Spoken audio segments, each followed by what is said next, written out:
Heading out to go see a therapist to take care of my shoulder. I've always had this nagging, well, not always. The last couple of weeks, I've been having this nagging shoulder injury.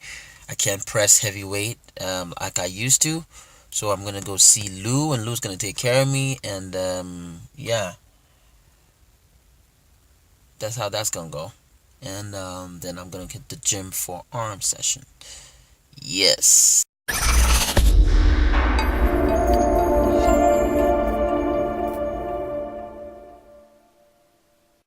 Sony A6000.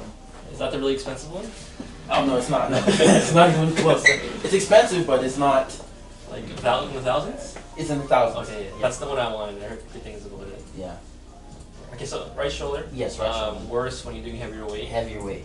More so overhead, right? Yes. Overhead, chest. Worse with the horizontal press. Yes, it's worse with the horizontal. With the, I find that if I warm up a lot of warm up, get some blood in there, it's bearable. But once the weight starts going up, it's just. Exactly. When you're training bodybuilding, how long have you been training bodybuilding for?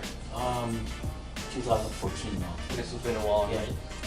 Are you familiar with the serratus anterior, that muscle on your rib cage? Yes. Do you train that specifically, or? No, not specifically. So a lot of times the serratus anterior, it's inhibited in most of us. Like unless we're like this all day, it's not gonna turn on. That muscle is really important because it's gonna pull the shoulder blade back from the rib cage.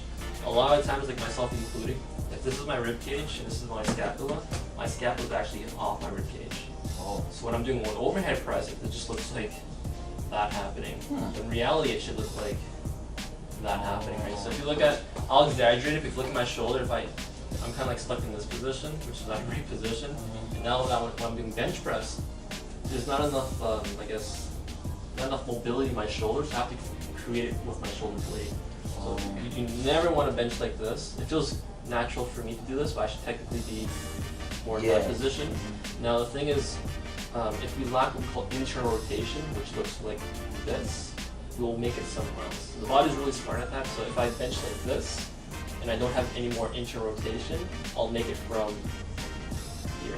See that right now? I'm like, oh, my shoulder hurts, right? My neck hurts, right? So I do agree that it's shoulder pain, but it might be from somewhere else, and that's my job to kind of figure that out. But you feel like it's originating from the back and wrapping, exactly, like wrapping forward. Wrapping forward. It's like I just don't have that drive to drive it up. It's just not there. Is it a very sharp pain, like somebody's like stabbing you or something?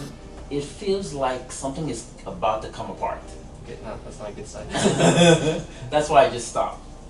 I do better with machine presses. Machine presses, it takes the stability away. It just takes all that weight. I even do heavy with those and no problems. But when I have the weight on me, it's just impossible. Any difficulty with the lateral raise or like reverse flies or anything? The only problem, lateral raise, is with the weights. It's not a problem. But when there's constant tension with the cables, it just after a while, I just can't do it anymore. I do it for a couple of sets, but maybe the third, fourth set just Same area? Yeah. Okay. Same place. Any other movements cause pain, like the row or? No. Funny enough, I roll good. Back squat. No issues getting this? No issues.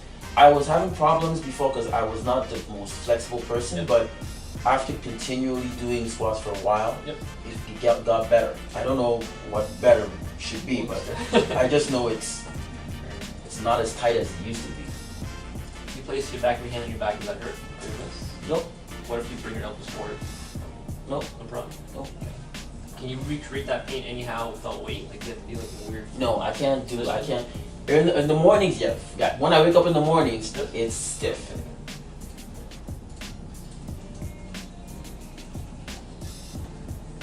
So that's a good sign. Usually when it's stiff in the morning, it's more muscular. If it's kind of painful throughout the day and the same intensity, like it could be more joint related or something like nerve related. Most likely not nerve related. You would have a lot more symptoms into your hand. But if it's very pinpoint and you tell me it's only in specific movements, I'm thinking it's more soft tissue, which is like the better thing to have. Alright, so what we'll do today is we'll work on the shoulder itself. The way I like to look at the shoulder is I look away from it. So I'll look at your biceps, your pecs. In a case like this, it actually might be something really tight in the back. we have the, have you heard of the infraspinatus?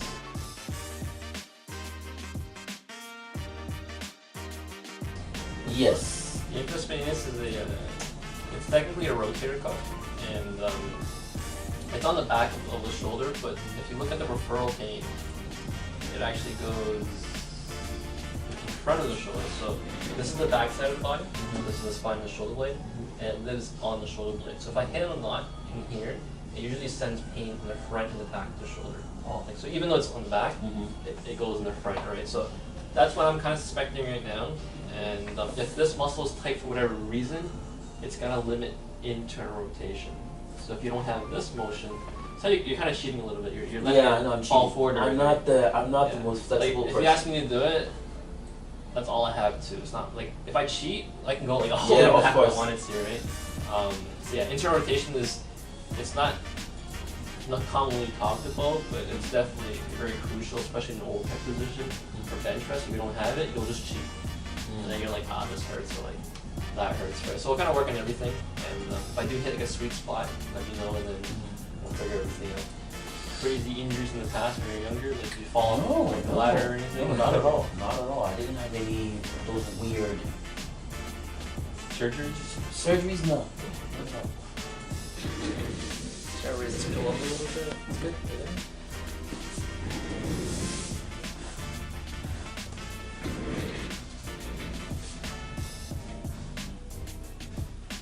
How often do you work out in a week?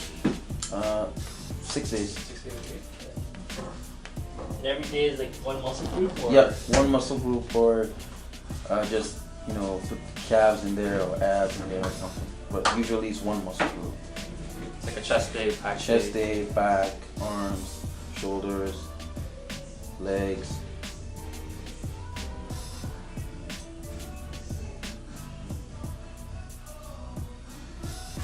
Biceps are really tight. I know. I don't think there's any part of me that's not tight.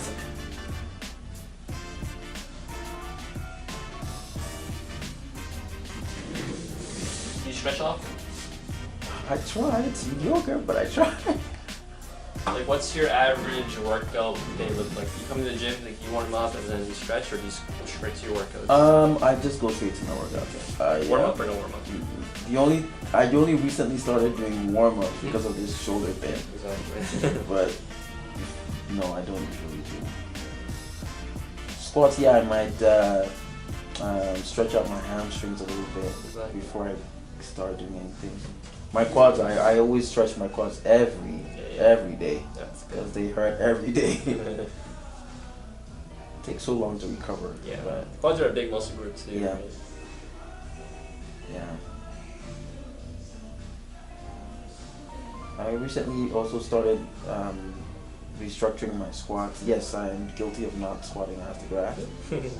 Well, bodybuilding, you don't need to squat ass to grass. Well, but it's good to just listen to good information and good reason. Tom Platts always squats ass to grass, and I'm like, a lot of people don't squat ass to grass. Exactly. But then I can see now that the reason why I should. I can see the reason why I should, and I've known before you even said it. I've noticed that I should probably start doing it. So I've started from scratch again. The only issue with ass to grass is if you don't have enough mobility, you would create it somewhere else. Like in most cases, people make it from the lower back, their hips, and they start squatting like forward, right? I don't think I have that. Right, my lower back actually feels great after squatting. Perfect. Not worse. No pain at all. Great after squatting. You can look into hack squats, very good alternative to ass to grass squats, depending if your gym does have it. There's also, what do they call them? I guess barbell hack squats. Have you seen that before? Barbell hack squats? I'm gonna Google it after. Yeah, I'm gonna have to find that out.